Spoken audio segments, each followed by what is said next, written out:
सुवर्ण महाराष्ट्राची खबरबात या बुलेटिनमध्ये आपल्या सगळ्यांचं स्वागत। काही महत्त्वाच्या बातम्या, सविस्तर रिपोर्ट्स आपल्याला बघायचे आहेत, पण सुरुवात हेडलाइन्सनी। हेडलाइंस प्रायोजक राजयोग पेंट्स, खुशियां आपकी, रंग हमारे। साखर कारखाना मनी लॉन्ड्रिंग प्रकरणी हसन मुश्रीफांना झटका, शेतकऱ्यांची फसवणूक झाल्याचं पीएमएलए कोर्टाचं निरीक्षण। भावी मुख्यमंत्री पदावरून राज्यात रस्सीखेच, फडणवीस मुख्यमंत्री व्हावेत भाजप कार्यकर्त्यांची इच्छा, तर देवेंद्र फडणवीसांनी केंद्रात जावं, संजय शिरसाट यांची प्रतिक्रिया। अजितदादांना मुख्यमंत्री करायचं असेल तर जोमानं काम करा, छगन भुजबळांचं पदाधिकारी आणि कार्यकर्त्यांना आवाहन। नवाब मलिक यांचा अजित पवारांना पाठिंबा, मलिक अजित पवार गटासोबत 42वे आमदार असल्याची सूत्रांची माहिती। राजकीय लढाईसाठी शरद पवारांना हुकुमशहा म्हणणं चुकीचं, हुकुमशहा शब्द ऐकून वेदना झाल्या, सुनावणीच्या मुद्द्यावर बोलताना जितेंद्र आव्हाड भाऊक। दहशतवादी हल्ल्यानं इस्रायल हादरलं, पॅलेस्टिनी दहशतवादी संघटना हमासनं इस्रायलवर डागलं रॉकेट।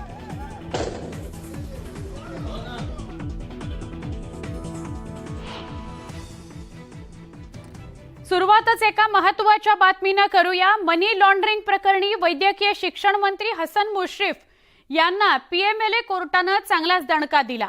मुश्रीफ आणि त्यांच्या मुलांनी शेतकऱ्यांची फसवणूक केल्याचं निरीक्षण पीएमएलए कोर्टानं नोंदवलंय। कोर्टाच्या या निरीक्षणामुळे राजकीय वादाला तोंड फुटलेलं आहे।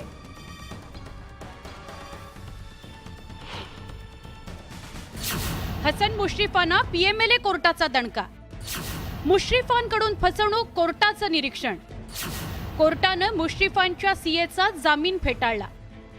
वैद्यकीय शिक्षण मंत्री हसन मुश्रीफ यांच्या अडचणी वाढण्याची शक्यता नाकारता येत नाही, कारण सरसेनापती संताजी घोरपडे साखर कारखाना मनी लॉन्ड्रिंग प्रकरणी पीएमएलए कोर्टानं महेश गुरव यांचा जामीन फेटाळलाय। महेश गुरव हा मुश्रीफांचा कथित सीए म्हणून ओळखला जातो, तसंच तो कारखान्याचा ऑडिटर सुद्धा आहे। गुरवचा जामीन फेटाळताना कोर्टानं एक गंभीर निरीक्षण नोंदवलंय।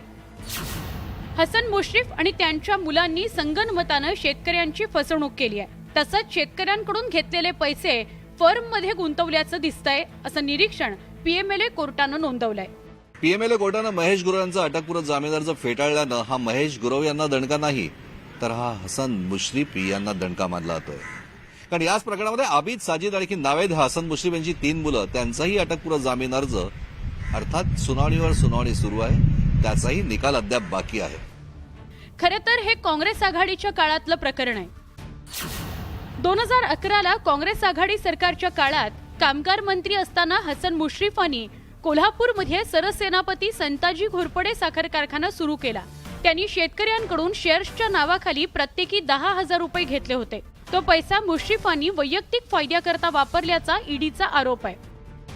आता पीएमएलए कोर्टानं नोंदवलेल्या निरीक्षणांमुळे विरोधकांनी मुश्रीफांच्या राजीनाम्याची मागणी केली आहे। या मंत्रिमंडळातून हसन मुश्रीफ यांना 1 मिनिट सुद्धा त्या पदावर सरकारला थोडी तरी इमानदारीची चाळ असेल, थोडी तरी प्रामाणिकपणाची आणि शेतकऱ्याच्या संदर्भात कणव असेल, तर शेतकऱ्याला फसवणाऱ्या हसन मुश्रीफ यांची तात्काळ मंत्रिमंडळातून हकालपट्टी करावी।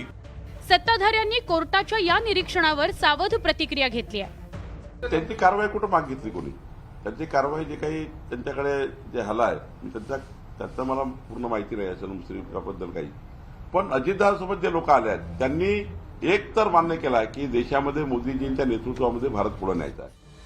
खरं तर मनी लॉन्ड्रिंग प्रकरणी हसन मुश्रीफांची ईडीकडून यापूर्वीच चौकशी झालेली आहे, तसंच आयकर विभागानंही त्यांच्या निवासस्थानी छापेमारी केलेली होती। आता पीएमएलए कोर्टाच्या निरीक्षणामुळे आगामी कोर्टात मुश्रीफांच्या अडचणीत वाढ होण्याची शक्यता वर्तवली जाते।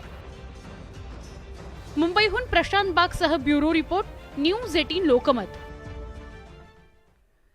उपमुख्यमंत्री देवेंद्र फडणवीसांच्या स्पष्टीकरणानंतरही मुख्यमंत्री बदलाची चर्चा काही थांबायचं नाव घेत नाही। राज्यातील सत्ताधारी महायुतीतील नेत्यांमध्ये भावी मुख्यमंत्री पदावरून जणू रस्सीखेचच सुरू झाल्याचं बघायला मिळत आहे. भाजप कार्यकर्त्यांच्या मागणीमुळे पुन्हा एकदा या चर्चेला तोंड फुटलंय. देवेंद्र फडणवीस पुन्हा राज्याचे मुख्यमंत्री व्हावेत अशी मागणी भाजप कार्यकर्त्यांकडून केली जाते. अजित पवारांना मुख्यमंत्री पदाची संधी असल्याचं त्यांच्या समर्थकांना वाटत होतं तशी अपेक्षा आहे. पण भावी मुख्यमंत्री पदाच्या शर्यतीत भाजपही मागे नसल्याचं बघायला मिळत आहे. भाजपाच्या कार्यकर्त्याला असं वाटतं की देवेंद्रजी मुख्यमंत्री व्हावे, पण परिस्थितीनुसार निर्णय होत असतात.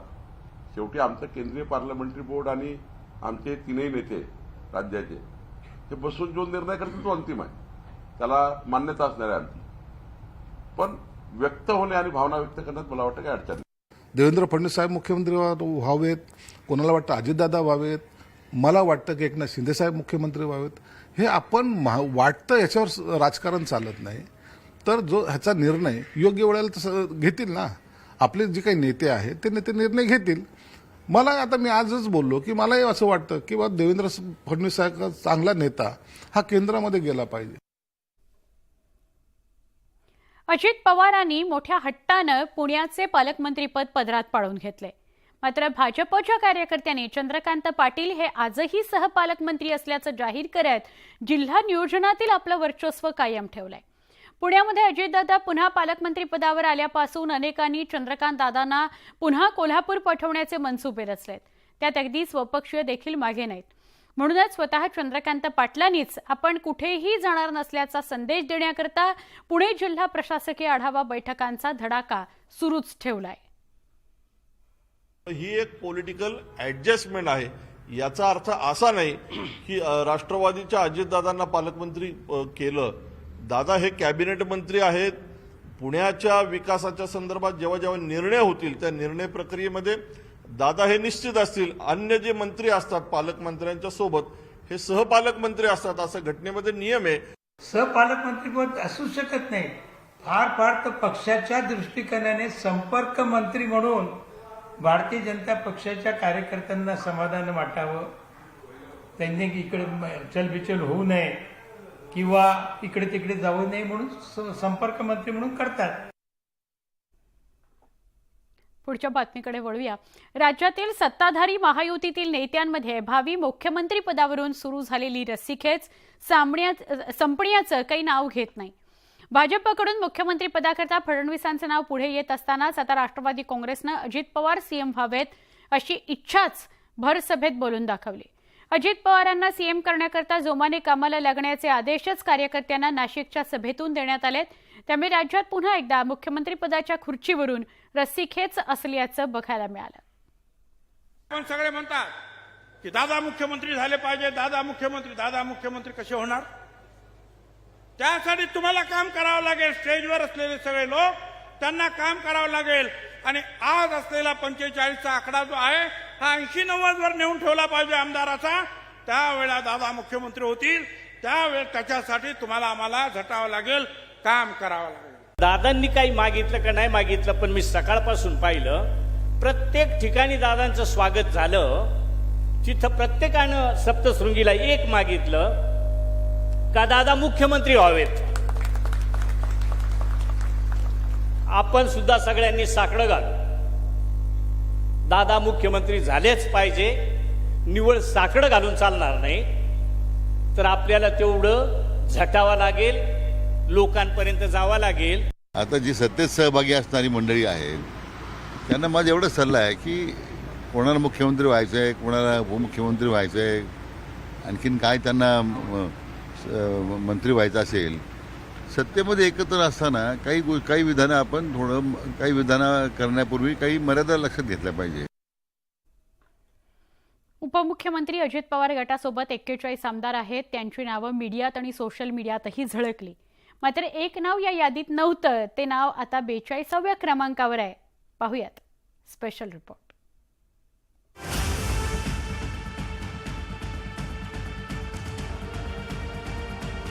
सोशल मीडियात अजित पवार गटाच्या या 41 आमदारांची यादी व्हायरल झाली होती. तर निवडणूक आयोगासमोर सुरू असलेल्या सुनावणीत अजित पवार गटानं वेगळाच दावा केलाय.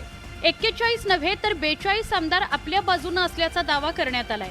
राष्ट्रवादी काँग्रेसच्या एकूण 53 आमदारांपैकी 42 आमदार आमच्या पाठीशी असल्याचा दावा अजित पवार गटाच्या वतीनं करण्यात आला होता आणि ते 42वे आमदार म्हणजे नवाब मलिक असल्याची माहिती सूत्रांच्या हवाल्यानं देण्यात आली आहे. तर ही माहिती प्रसारमाध्यमांमधूनच मिळाल्याची प्रतिक्रिया जयंत पाटलांनी दिली आहे. आमच्याकडे अजून ती माहिती नाही आहे.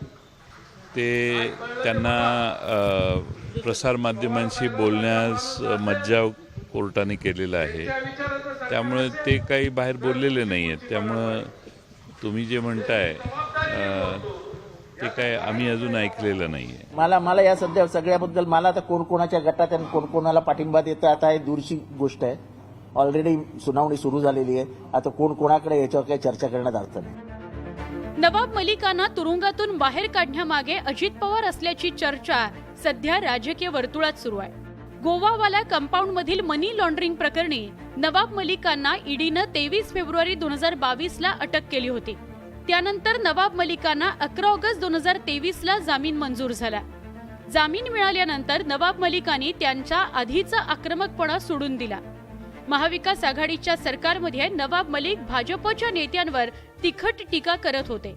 पण तुरुंगातून बाहेर आल्यानंतर नवाब मलिकांची सगळी भूमिकाच बदलल्याचं स्पष्ट होत आहे. नवाब मलिकांची जामिनावर सुटका झाल्यावर राष्ट्रवादी काँग्रेसच्या दोन्ही गटाचे नेते त्यांच्या भेटीला गेले होते. शिवसेना ठाकरे गटाचे खासदार संजय राऊतांनीही त्यांची भेट घेतली होती. राष्ट्रवादी काँग्रेसचे दोन्ही गट नवाब मलिक त्यांच्याच बाजूने असल्याचा दावा करत होते. पण 42व्या आमदाराच्या निमित्तानं अजित पवारांनी नवाब मलिकांना त्यांच्या गटात सामील करून घेतल्याचं स्पष्ट झालेलं आहे. Bureau report, news 18 Lokmat. Thackeray गटाचे खासदार संजय राऊत यांनी पत्रकार परिषदेतून राज्य सरकारवर सडकून टीका केली. देवेंद्र फडणवीस मदारी असून ते वाजवतायत आणि इतर दोघे नाचतायत असा टोला लगावण्यात आला. सरकारच्या नाड्या दिल्लीमध्ये असल्यामुळे वारंवार दिल्लीला जावं लागतंय असंही राऊत म्हणाले. राऊतांच्या या टीकेला फडणवीसांनी प्रत्युत्तर दिलं.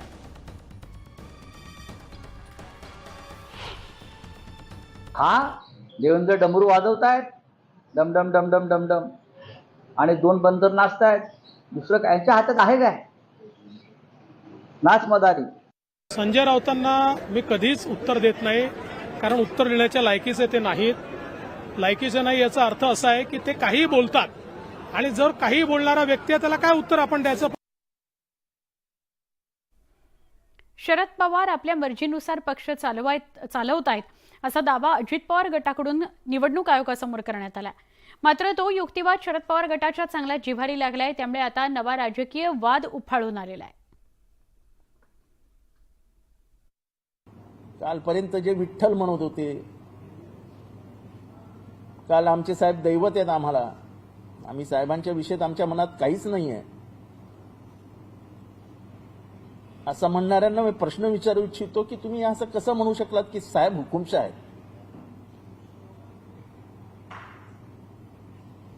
साहेब लोकशाही न मानणारे आहेत.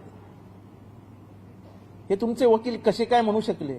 की मी काय कोर्ट कचेरी करणार नाही. पण आता कालपासून मी बघतोय आपण सगळे स्वतः पवार साहेबच तिकडे त्या इलेक्शन कमिशनच्या ऑफिसमध्ये गेले आणि बाहेर ते सांगतात ठीक आहे. इथे एक छोटासा ब्रेक. महाराष्ट्राची खबरबात मध्ये काही क्षणात पुन्हा भेटूया.